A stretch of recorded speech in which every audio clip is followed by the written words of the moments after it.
Hello बच्चों, आज हम इस वीडियो में बात करेंगे बजट के बारे में। हमारे देश में जो अभी बजट लागू करा है हमारे फाइनेंस मिनिस्टर निर्मला सीतारमण जी ने, तो हम उसमें कुछ कुछ मेन टॉपिक्स पे बात करेंगे। सबसे पहले हम इस वीडियो में जानेंगे बजट के बारे में। जैसे बजट क्या होता है? सरकारी को आमदनी और प्रस्तावित योजनाओं पर होने वाले खर्च का विवरण, सरकारी कमाई और खर्च का ब्यौरा, मंत्रालय को उनके खर्च के लिए धन राशि का आवंटन बजट होता है। इसे बजट बोलते हैं। अब जैसे बजट के कितने प्रकार होते हैं? बजट दो तरह का होता है, एक संतुलित बजट। एक बजट को संतुलित बजट कहा जाता है यदि अनुमानित सरकार व्यय किसी विशेष वित्तीय वर्ष में सरकार प्रति के बराबर हो। ये होता है संतुलित बजट। अब संतुलित बजट के बाद दूसरा कौन होता है? फिर है अधिशेष बजट। यदि अपेक्षित सरकार राजस्व एक विशेष वित्तीय वर्ष में अनुमानित सरकार व्यय से अधिक है, ये होता है अधिक सरप्लस बजट भी जिसे बोलते हैं। अब सबसे पहले जाते हैं संशोधन कर संजय। ये रिवर्स टैक्स क्या है? जैसे पिछली बार से कुछ ज़्यादा चेंजेस नहीं हुए, बस ये 15 लाख से अबाव भी कुछ चेंज नहीं हुआ, सब वही है। जीरो मतलब 3 लाख तक के लिए 0%, 3 से 7 है 5%, 7 से 10, इतना बजट लगेगा आपकी सैलरी पे। अब दूसरा है कि इन्होंने किस पे कितना बजट रखा है। जैसे अब डिफेंस पे रखा है 4,54,773 करोड़ रुपए, ग्रामीण विकास के लिखा है 2,65,808 करोड़, कृषि एवं गतिविधियों पर लगा है 1,51,000। बस यही है। अब बात करते हैं मेन टॉपिक। जैसे वित्त मंत्री निर्मला सीतारमण ने वित्त वर्ष 2005 के पूंजीगत व्यय को 11 लाख करोड़ का अब प्रविध रखा है, जो पिछले वर्ष के संशोधित अनुमान 9.5 लाख करोड़ से 16.9 से अधिक है। कुछ वित्तीय परिस्थितियों में अल्पवादी पूंजीगत लाभ कर को संशोधित कर 20% किया गया है। वित्तीय परिस्थितियों में अधिक पूंजीगत लाभ कर को संशोधित कर 12.5% किया गया है। ये रखा गया है। फिर है सोने चांदी का सीमा शुल्क घटाकर 6% करा है। प्लेटिनियम पर 6.4% किया गया है। लिथियम कॉपर कोबाल्ट की सीमा शुल्क से छूट दी गई है। ये इस बजट में रखा गया है। फिर है वित्त वर्ष 2025 से व्यय 48.21 लाख करोड़ रहने का अनुमान लगाया गया है। वित्त वर्ष 2025 के लिए प्राप्ति 32.7 लाख करोड़ रहने का अनुमान है। ये इस बजट के मुख्य टॉपिकों में से एक है। जैसे वित्त वर्ष 2025 में राजकोषीय घाटा संकलन घरेलू उत्पाद 4.9% रहने का अनुमान है, जबकि अंतर बजट में यह 5.1% था। अगले वर्ष राजकोष घाटा 4.5 से नीचे लाने का लक्ष्य रखा गया है। फिर निवेश के लिए तैयार फ्लैग एट प्ले उद्योग पार्क 100 शहरों में या शहरों के पास विकसित किए जाएंगे। Investment ready plug and play industrial park जिसे कहते हैं, डेवलप इन नियर 100 सिटीज़। फिर 5 वर्षों में हब एंड स्पोर्ट व्यवस्था 1,000 ITI को अपग्रेड किया जाएगा। 5 साल में भारतीय शेष कंपनियों में 1 करोड़ युवाओं को कुशल बनाया जाएगा। 5,000 मासिक भत्ते के साथ 12 महीने के लिए प्रधानमंत्री इंटर्नशिप भी दी जाएगी।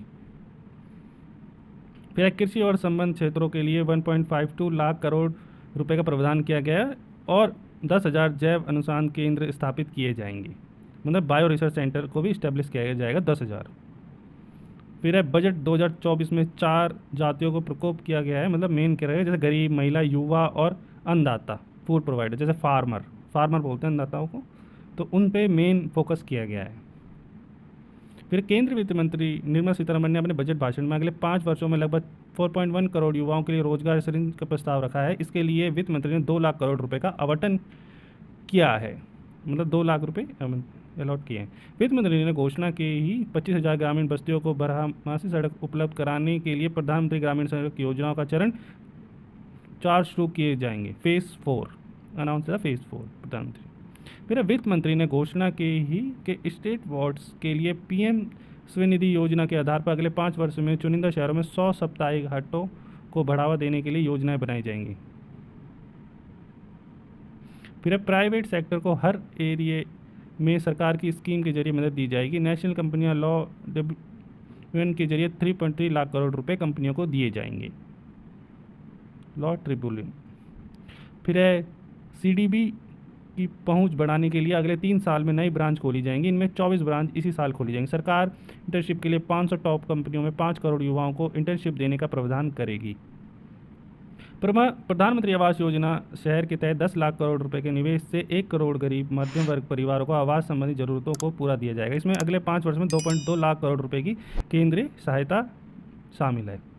वित्त मंत्री निर्मला सीतारमण ने घोषणा की है कि MSME के लिए ऋण सहायता मुद्रा ऋण सीमा उन लोगों के लिए 10 लाख रुपए से बढ़ाकर 20 लाख रुपए की जाएगी जिन्होंने पहले ऋण श्रेणी के तहत ऋण के लिया है और सफलतापूर्वक चुकाया है। फिर है दलहन तिलहन में आत्मनिर्भर हासिल करने के लिए सरकार ने उत्पाद भंडार विवरण के मजबूत करेंगे। वित्त मंत्री ने लोकसभा में केंद्र बजट के पेश करते हुए सरसों, मूंगफली तेल, सोयाबीन, सूरज तेलों के आत्मनिर्भर हासिल करने के लिए रणनीति बनाई जा रही है। फिर सरकार ने कहा है कि वह रोजगार में जुड़ी तीनों योजनाओं को शुरू करेगी। केंद्र बजट पेश करते हुए वित्त मंत्री निर्मला सीतारमण ने कहा है कि सरकारी नौकरी बाजार प्रवेश में 30 लाख युवाओं को 1 महीने का पीएफ भविष्य निधि योजना योगदान देने का प्रोत्साहन दिया है। महिला बालिकाओं को लाभ पहुंचाने वाली योजनाओं के लिए 3 लाख करोड़ रुपए से अधिक का आवंटन किया गया है। पूर्वोत्तर क्षेत्र में भारतीय डाक भुगतान बैंक के 100 से अधिक शाखाएं स्थापित की जाएंगी। बिहार में सड़क प्रोजेक्ट के लिए 26,000 करोड़ के पैकेज का ऐलान किया गया है। बिहार में 21,000 करोड़ का पावर प्लांट का भी ऐलान किया गया है। इसके अलावा बिहार को वित्तीय सहायता मिलेगी। आंध्र प्रदेश को लगभग 15,000 करोड़ का पैकेज दिया गया है। सरकार घरेलू संस्थानों में उच्च शिक्षा के लिए 10 लाख रुपए तक के ऋण के लिए वित्तीय सहायता प्रदान करेगी। जैसे the government will provide financial assistance for loans of 10 lakh higher education domestic institution, 10 lakh तक मदद करेगी। वित्त मंत्री ने घोषणा के अंतर्गत अर्थव्यवस्था के लिए जिस सरकार के अगले 10 वर्ष में 5 गुना बढ़ाकर रहने पर जोर दिया गया है। 1,000 करोड़ रुपए का उद्यम पूंजी कोष स्थापित किया जाएगा। फिर 100 बड़े शहरों के लिए जल पूर्ति सार्वजनिक ट्रीटमेंट के लिए परियोजनाएं शुरू की जाएंगी। 30 लाख से अधिक आबादी वाले 14 बड़े शहरों में आवागमन के लिए विकास योजनाएं शुरू की जाएंगी। पीएम आवास योजना शहर 2.0 के तहत 1 करोड़ शहर में मध्य वर्गीय परिवारों को लाभ मिलेगा। चयनित शहरों में 100 साप्ताहिक हॉट और स्ट्रीट फूड हब बनाए जाएंगे। बिहार में पर्यटन पर बजट में जोर दिया गया है। नालंदा में पर्यटन का विकास किया जाएगा। बिहार में राजगिरी टूरिस्ट सेंटर का निर्माण किया जाएगा। बाढ़ आपदा पर बिहार के लिए 11,000 करोड़ का प्रावधान किया गया है। चलिए बच्चों, अब मेन क्वेश्चन जानेंगे अपने इसमें से। जैसे बजट शब्द का अर्थ क्या है? ये बजट आपके पैसे खर्च करने और बचाने की योजना है। मतलब बजट वर्ड का यूज़ इसलिए होता है। और लेदर बैग भी बोलते हैं अपन इंडिया में, जिसमें बजट लाया जाता है। फिर है भारत में पहला बजट कब पेश किया गया? भारत में पहला बजट ये 18 फरवरी 1860 को किया गया था। और इसमें कन्फ्यूज़न है, 7 अप्रैल को भी कहीं कहीं दे रखा है और 18 अप्रैल को भी, फरवरी को भी दे रखा है। फिर भारत में पहला बजट 18 फरवरी 1860 को किसने पेश किया था? वो किया था जेम्स विल्सन ने किया था। सबसे पहला बजट जेम्स विल्सन ने 18 फरवरी 1860 को करा था। फिर भारत में पहली बार कॉरपोरेट टैक्स की शुरुआत 1887 के बजट में किसके द्वारा की गई थी? वो करी गई थी राजीव गांधी जी के द्वारा करी गई थी। कॉरपोरेट टैक्स को फर्स्ट टाइम इंट्रोड्यूस किया था। फिर भारत में बजट प्रणाली की शुरुआत किस वायसराय के कार्यकाल के दौरान की गई थी? वो करी थी लॉर्ड कैनिंग के कार्यकाल के टाइम पे ये करी गई थी बजट सिस्टम की शुरुआत। फिर संविधान में बजट शब्द की जगह क्या प्रयोग किया गया है? वो करा गया है वार्षिक वित्तीय विवरण, एनुअल फाइनेंशियल स्टेटमेंट करके हमारे संविधान में वर्ड यूज़ किया गया है बजट शब्द की जगह। फिर किस वर्ष के बजट को भारत का काला बजट कहा जाता है? वो कहा जाता है 1973 से 74 के टाइम का बजट, जो इंदिरा गांधी जी के टाइम पे बोला गया था काला बजट। उनके कार्यकाल में ये बजट आया था। फिर बजट को एक नियमित अवधि के दौरान अनुमानित प्राप्तियों और व्यय के विवरण के रूप में किसने परिभाषित किया था? लीरियो ब्यूलियन ने करा था। फिर संसद में केंद्रीय बजट की तैयारी और प्रस्तुति के लिए निम्नलिखित में से कौन जिम्मेदार होता है? वो करता है आर्थिक मामलों का विभाग, मतलब डिपार्टमेंट ऑफ इकोनॉमिक अफेयर जिम्मेदार होता है। मतलब बजट यही बनाते हैं इकोनॉमिक अफेयर वाले। फिर एक बजट दस्तावेज जो किसी विशेष वित्तीय वर्ष के लिए सरकार की राजस्व प्राप्तियों और राजस्व व्यवहार के संबंधित होता है, क्या कहलाता है? Revenue budget. इसे राजस्व बजट भी कहते हैं। वार्षिक वित्तीय विवरण का प्रावधान भारतीय संविधान के किस अनुच्छेद में है? वो है अनुच्छेद 112, आर्टिकल 112 में ये है एनुअल फाइनेंशियल स्टेटमेंट। फिर किस वर्ष विलय एक वर्ष की अध्यक्षता में ईस्ट इंडिया रेलवे कमेटी की सिफारिशों पर सामान्य सरकारी वित्त से रेलवे वित्त को अलग कर दिया गया? 1924 में। भारत का केंद्रीय बजट और रेलवे बजट किस वर्ष में विलय किया गया? 2016 में। इनको दोबारा मर्ज कर दिया गया था, यूनियन बजट और रेलवे बजट को 2016 में। पहले ये अलग अलग कर देते। फिर किस वर्ष तक शाम 5 बजे ही बजट पेश किया जाता था? वो 2000 में। मतलब पहले 5 बजे पेश किया जाता था, एक टाइम फिक्स था, वो 2000 तक था। उसके बाद ये टाइम चेंज हो गया। शाम 5 बजे बजट पेश करने का परंपरा की शुरुआत सर बेसिल ब्लैकेट द्वारा किस वर्ष की गई थी? 1924। और इसमें दो बात याद रखनी है, किसने शुरुआत करी थी? सर बेसिल ब्लैकेट ने करी थी 1924 में। कौन सा मंत्रालय बजट तैयार करता है? फाइनेंस मिनिस्ट्री, वित्त मंत्रालय। वित्त मंत्रालय इस बजट को तैयार करता है। फिर है, स्वतंत्र भारत का पहला बजट किसने पेश किया था? वो करा था R.K. शनमुखम चेट्टी ने करा था। पहला बजट प्रेजेंटेशन मतलब सबसे पहले उन्होंने पेश किया था, R.K. शनमुखम चेट्टी ने। फिर संसद में कितनी बार पेपरलेस बजट का पेश किया गया है? वो करा गया है 4 बार। ये निर्मला सीतारमण जी ने करा है 4 बार। ये भी क्वेश्चन आ जाता है एग्जाम में कि पेपरलेस बजट किसने बोला है। फिर है, कौन सा बजट भारत का पहला पेपरलेस बजट प्रस्तुति थी? वो थी 2021 से 22 का। उसके बाद से रेगुलर पेपरलेस बजट ही आ रहा है। ये बात याद रखनी होगी, सबसे पहले 2021 से स्टार्ट होता पेपरलेस बजट। भारत की पहली पूर्णकालिक महिला वित्त मंत्री कौन है? Nirmala Sitharaman. Who is the first full time women finance minister of India? Nirmala Sitharaman, जो पूरे 5 साल तक वित्त मंत्री बनी रही हैं, वो है निर्मला सीतारमण। भारत की पहली महिला वित्त मंत्री कौन थी? वो थी इंदिरा गांधी। वो is the first women finance minister of India? Indira Gandhi, मतलब सबसे पहली वुमेन थी इंदिरा गांधी फाइनेंस मिनिस्टर।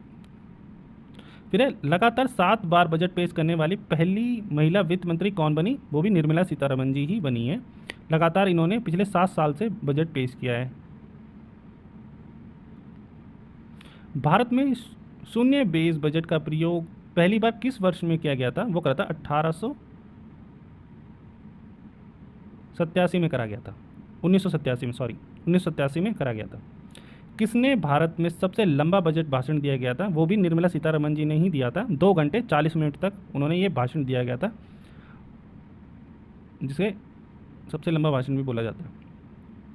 भारत के कितने प्रधानमंत्री रहते हुए बजट पेश किए हैं? 3 ने, मतलब जवाहरलाल नेहरू, इंदिरा गांधी और राजीव गांधी, इन तीनों ने भी बजट पेश किए हैं प्रधानमंत्री रहते हुए। फिर गणतंत्र भारत का पहला बजट किसने पेश किया? जॉन मैथाई ने। Who presented the first budget of republic of India? John मैथाई।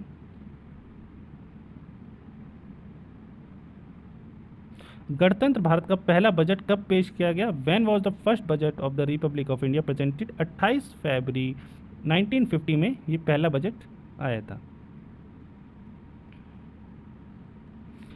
सबसे अधिक बार बजट पेश करने का रिकॉर्ड किस नेता के पास है? मोरारजी देसाई के पास है, 10 बार। Which leader hold the record of presenting the budget the most number of time? Morarji Desai.